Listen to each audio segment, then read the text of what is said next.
There are so many designs. Let me think. There's the brace. So basically you have any container. And this was for Kenwood. And basically I was very disappointed they didn't get back to me. Basically you're able to attach any known utensil that would be available for a food processor onto this arm. It's like a brace that fits on either side of any bowl that's able to handle something going round and round and round without cracking or speed or whatever it is that's attached to this brace that has that movement in that arm. And basically that was one that would very useful, and they didn't get back to me. I was very disappointed. The other, I suppose, was the cooker. The cooker is the first ever 4-door cooker. It comes in any shape and size, really. That you could go for. My favourite was the circular cooker that doubles as a dishwasher. And instead of 1, 2, 3, 4 on the electric hob, it has Fahrenheit. So you're cooking in Fahrenheit or centigrade even on the hob. There's very, very exact temperature control, and it has weights. So as you weigh the food items, when you're making sugar work and doing various things with sauces and things like that, it will weigh what's on the hob. So you could theoretically, before you even cook it, you can chop it up on the hob and then weigh it out as in a bowl, as you would in a salter, for instance. That's a plug. And then weigh out what the reduction is and what the vegetables are before and after, which has never really been done before. And of course then there was the fact that it's a modular cooker, so you can cook it's a bit of a hobby really, which means you can insert lots and lots of like microwave technology. So you start off with a basic cooker, which is about the same. There'll be less materials to use than the conventional square cooker. It's 4 doors and it starts off as a conventional cooker, but for the Fahrenheit centigrade you'd have, I think, to have the new weighing hob.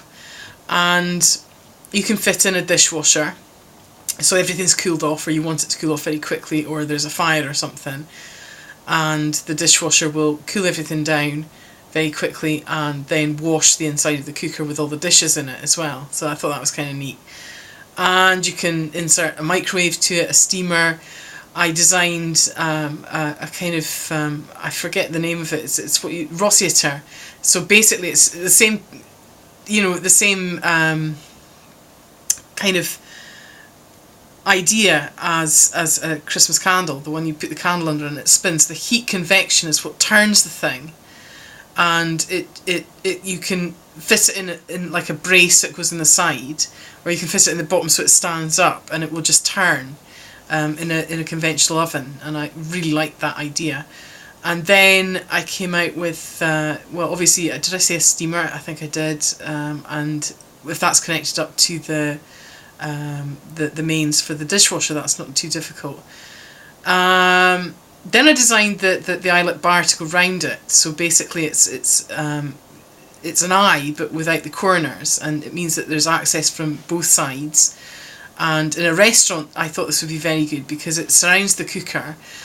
You're able to walk round the cooker, you're able to serve to both sides of the bar, and you can either serve to a restaurant or you pull down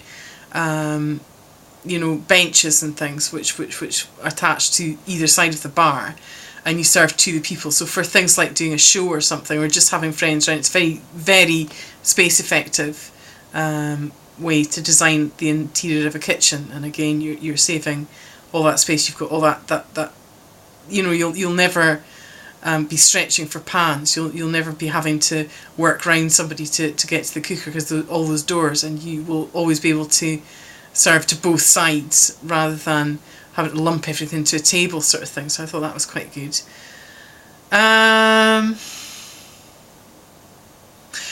I'll go on to the farmyard barns. I know I can edit this, so I'll talk now about the farmyard barns, and this leads nicely to the greenhouses. And what shape should a farmyard barn be? Why are we stuck with the conventional square or rectangular barnyards when in fact should we be designing in something that's easier for the cows, easier for the farmers? I'll start with the greenhouse.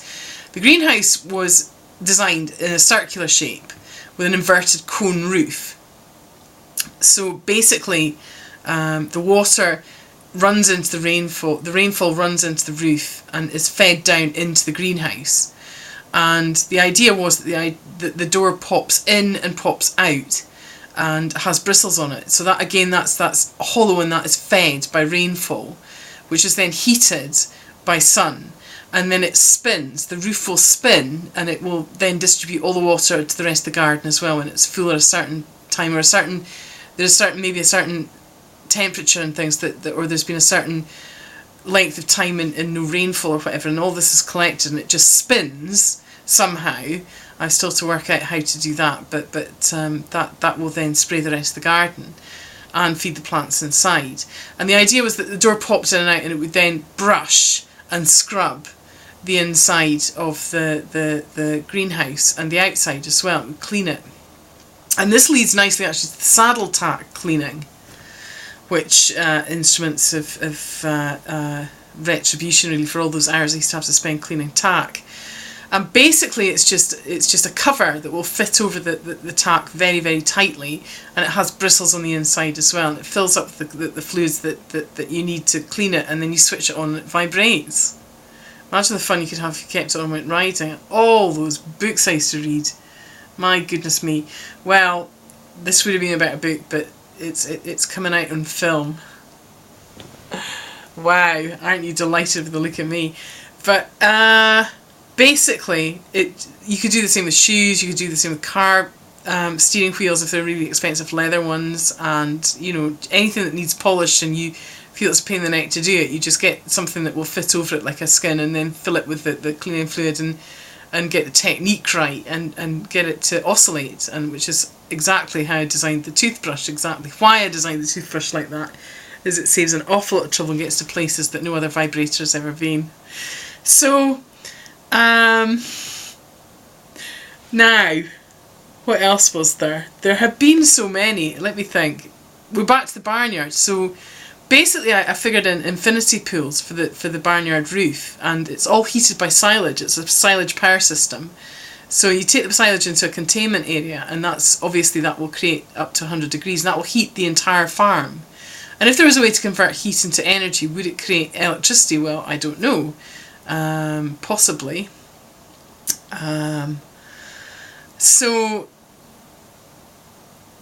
again, the roof will fold into one. The weight of the water is the trick to this, and then the gravity in the right time as well. And what's supposed to happen is it shuffles in a domino way, like a lying down domino, and then down the wall it slides, flat across the floor. It shoves everything in its way into the silage containment area, and then it just oscillates, and there are brushes and things under that as well. And as well as that, if there's a fire, it will tip, and or certainly it's not to be the detriment of the animals, but put a fire out much more quickly than if it wasn't there at all. And again, I had the idea that you could in fact slide the entire wall out and tip it into a moat, and it all shuffles down and just concertinas, and then there's no, effectively it's a very quick way to get the animals out of the barn if it needs to be, apart from maybe that moat. But the moat was then going to provide the means by which to run the river round it, and effectively there would be a way, I think, probably to lay a floor down flat so the animals could gallop out if something nasty was to start happening, and a fire or they needed to be free, or you just wanted to let them out very quickly. And again, there's I looked at that